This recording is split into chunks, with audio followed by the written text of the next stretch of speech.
আসসালামু আলাইকুম, সবাই কেমন আছেন? আশা করি সবাই ভালো আছেন। আলহামদুলিল্লাহ, আমিও ভালো আছি। আজকে আপনাদের সাথে শেয়ার করব কলমি শাকের পোস্ত। খুবই সহজ কিন্তু দারুণ সুস্বাদু একটি ভাজি। একবার বানিয়ে খেলে বারবার বানাতে ইচ্ছা করবে। প্রথমে কলমি শাকগুলো ভালো করে ধুয়ে নিন। এরপর ছোট ছোট করে কেটে নিন এবং ভালোভাবে পানি ঝরিয়ে নিন। এবার একটি কড়াই চুলায় বসিয়ে গরম করে পরিমাণমতো সয়াবিন তেল দিন। তেল গরম হলে দুটি শুকনা মরিচ ভেঙে দিয়ে হালকা ভেজে নিন, যাতে সুন্দর একটি ঘ্রাণ বের হয়।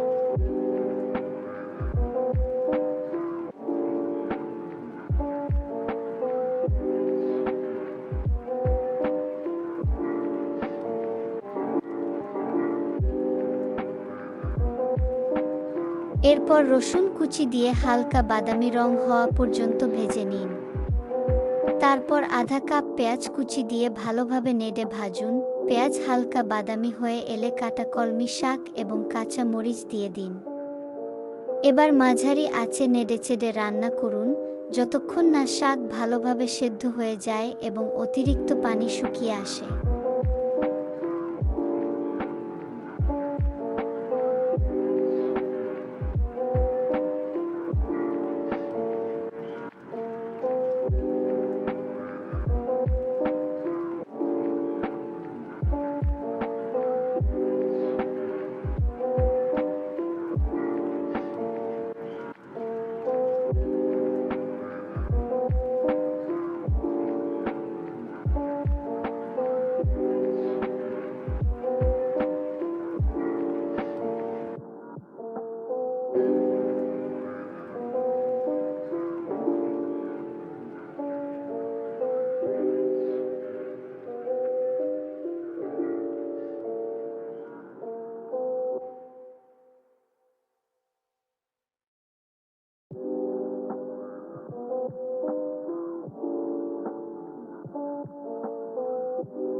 শাক রান্না হয়ে এলে কড়াইয়ের মাঝখানে একটু জায়গা করে আধা টেবিল চামচ আস্ত পোস্ত দিয়ে দিন।